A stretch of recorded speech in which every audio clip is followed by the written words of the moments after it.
Hello, the topic of today's lesson is percentage change.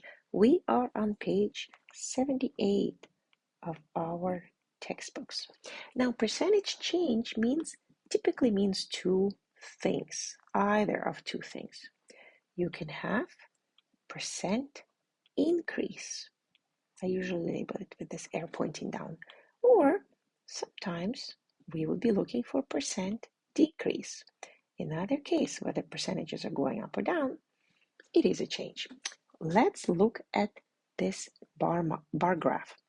Very often, percent change problems are associated with data, and that data can be displayed in a bar graph, or we will see later, can be displayed in tables or line plots. So let's look at this bar graph. The graph shows the scores at some of Lakers games. So we have scores on the y-axis.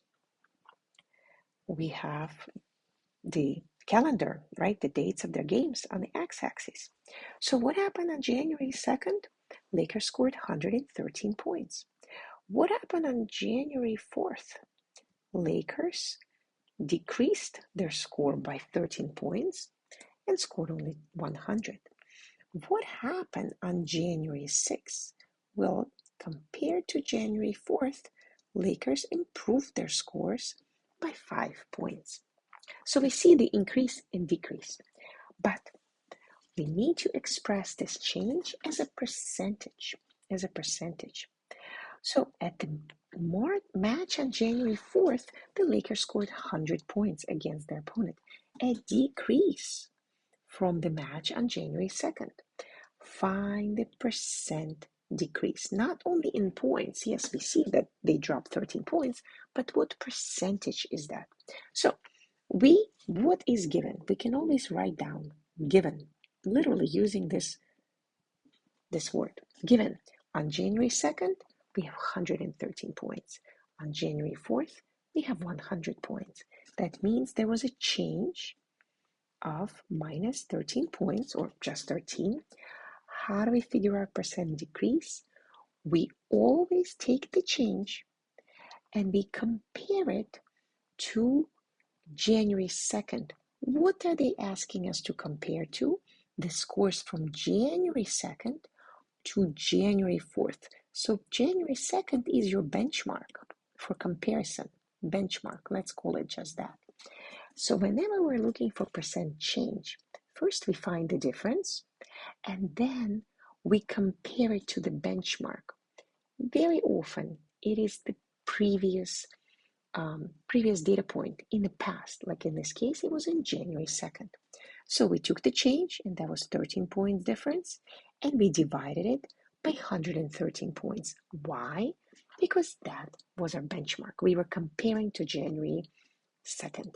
And of course, we multiplied times 100 because we want to express this ratio, this difference, this comparison as percentage. And the answer is Lakers dropped 11.5% in their scores.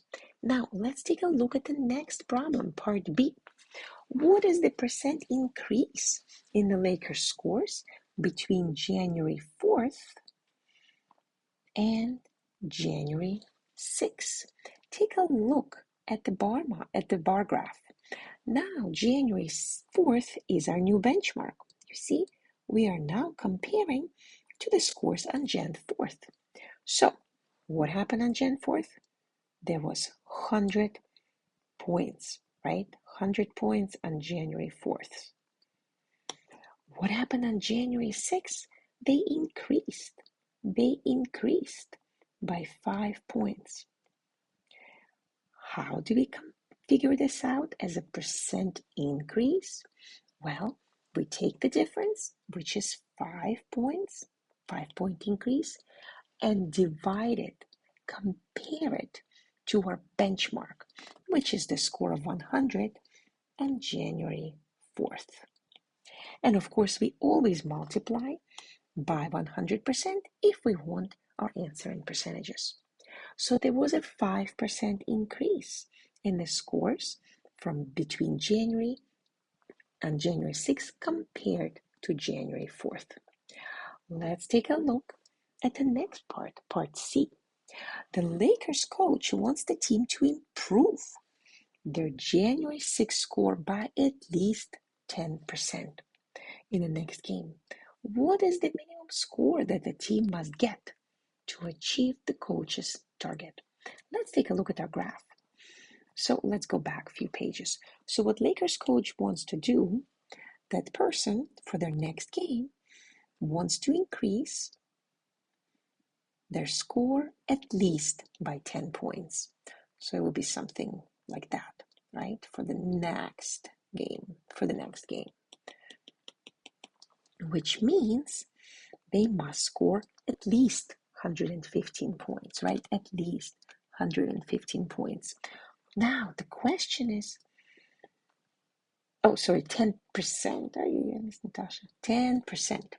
He wants a 10% increase. How many points?